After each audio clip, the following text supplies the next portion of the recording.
Salut tout le monde. Bonjour tout le monde. J'ai parlé avant toi. Eh oui, ça arrive comme ça des fois. Donc, vous êtes sur musculationprisemasse.com, la chaîne du matin en musculation. Oh boy! Pas pire? Ils n'ont pas rien avec ça. Partenaire de vos matins. Oh yeah! Vraiment Le soleil se lève, on est ici. Et voilà, levez-vous avec le sourire, musculationprisemasse.com. Là, on faut arrêter. Là, puis là, on va lire une question de musculation, on va répondre pour vous donner des trucs de musculation. OK, pour vrai. Et aujourd'hui, on a une question de Alex. Alex qui est membre avec nous et qui vient de Saint-Basile-le-Grand, 19 ans. 5 pieds 8, 135 livres et 3 ans d'expérience en musculation. Donc, ta question, Alex. Salut les gars, je m'entraîne depuis bientôt 3 ans et je suis tombé sur votre site en recherchant des nouveaux exercices sur le web. Cool. Je m'entraîne hors gym et j'ai pour but de devenir pompier. Cool. Cool. On dit cool pour tout, OK? Ouais, vas-y. Je me demandais cool. si votre programme que vous envoyez par mois est bon pour moi car j'ai des buts bien spécifiques à atteindre. Sinon, quels conseils pourriez-vous me donner afin d'arriver à ces objectifs? Merci d'avance, Alex.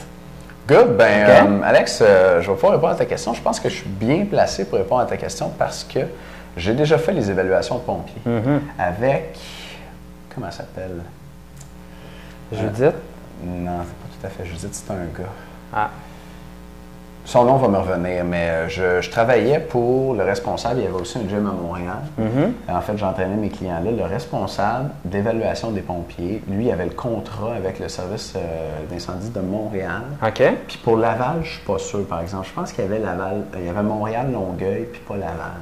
Mais en tout cas, j'ai donc évalué moi-même des pompiers, leurs conditions physiques. Puis c'est un test vraiment difficile, honnêtement. J'ai aussi évalué, j'ai fait le test d'admission à l'armée quand je travaillais pour l'armée. Ouais. Puis celui des pompiers est plus dur.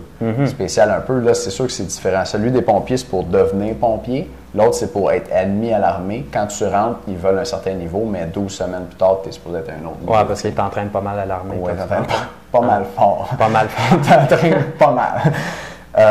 Mais le test de pompier, là, c'est honnêtement le test le mieux conçu puis le plus difficile que j'ai vu pour une profession.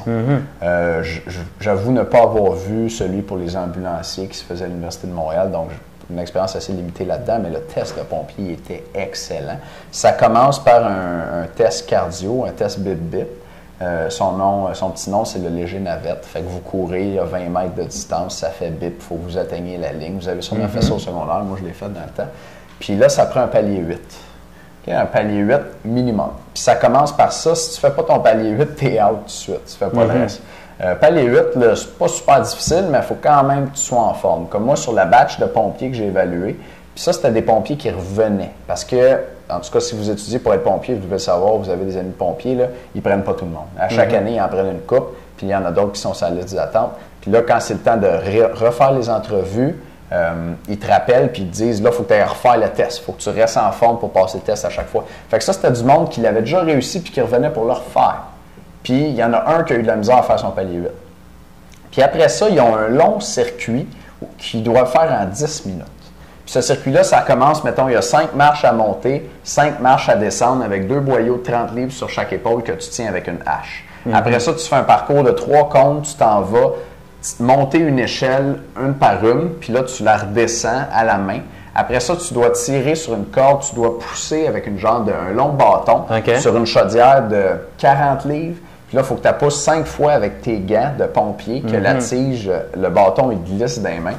Après ça, tu cours avec un boyau. Il y a même un tunnel noir où c'est caché complètement. Ils mettent là, du tape et des tapis là-dessus. C'était noir là-dedans, avec des obstacles. Puis là, il faut que tu rentres là-dedans en rampant, puis le tunnel, il fait un U. Il faut que tu ressortes l'autre bord. Puis ça finit en tirant un mannequin de... Puis là, les détails m'échappent.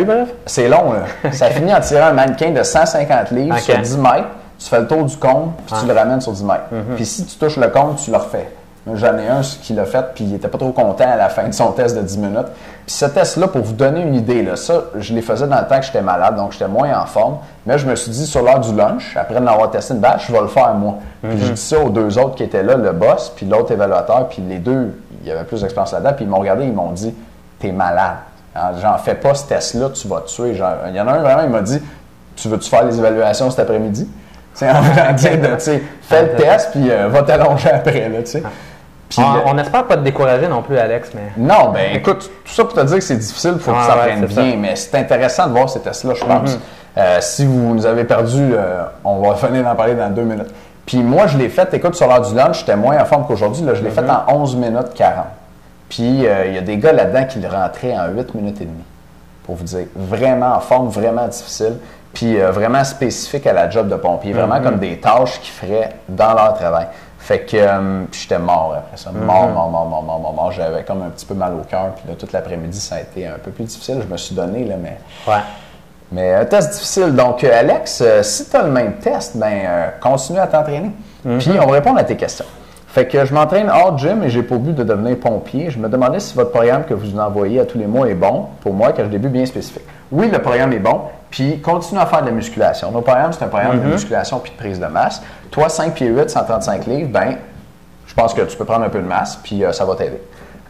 Ça va t'aider aussi à augmenter ta force, c'est sûr. Puis, dans les tâches qu'il y avait là, du test pompier, mine de rien, quand, mettons, je pousse une échelle comme ça, un barreau à la fois, je fais 12 barreaux en montant, 12 barreaux en descendant.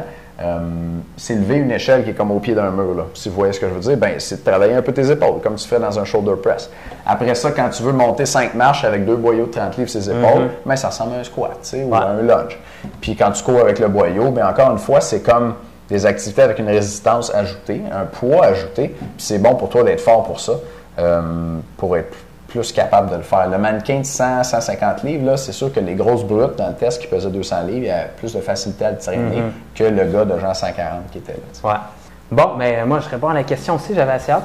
Donc, la musculation avec le programme d'entraînement que tu fais présentement améliore la masse et la force, donc ça, tu en as besoin pour ton test.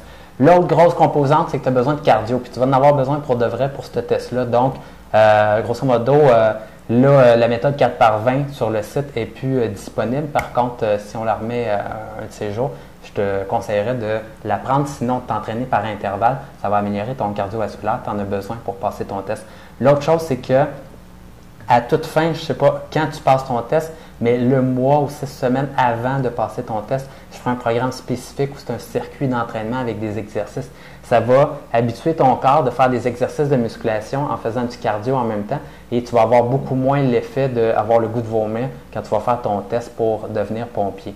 Et ce programme-là, si tu ne sais vraiment pas comment le construire ou quoi que ce soit, écris-nous. Je pourrais peut-être te faire un prix, dans le fond, là, pour le programme d'entraînement, mais dans le fond, on vend des programmes d'entraînement personnels. Ça pourrait être un programme personnalisé ou envoyez-nous une autre question dans le genre, puis on va te donner des conseils plus précis là, par rapport aux exercices que tu dois faire. Ouais. Écoute, c'est sûr, le point de Charles est bon.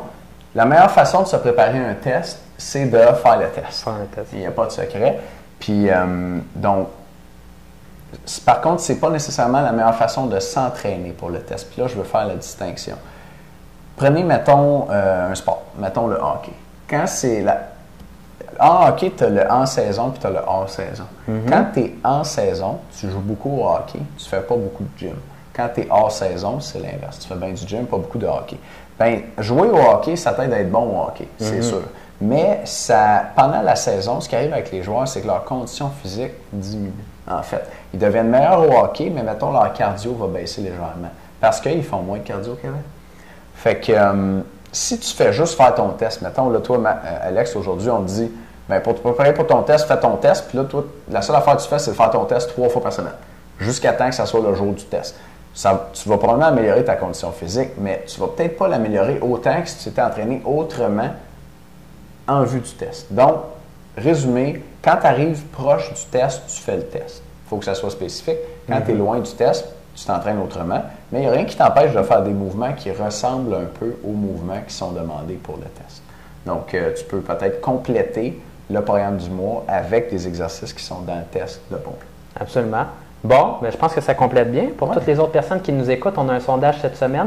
On veut savoir combien, dans le fond, la durée des vidéos idéale selon vous pour vous donner de l'information. Est-ce que c'est 5, 10, 15 minutes ou c'est à l'infini tant qu'il y a de la bonne information? Donc, dites-nous ça.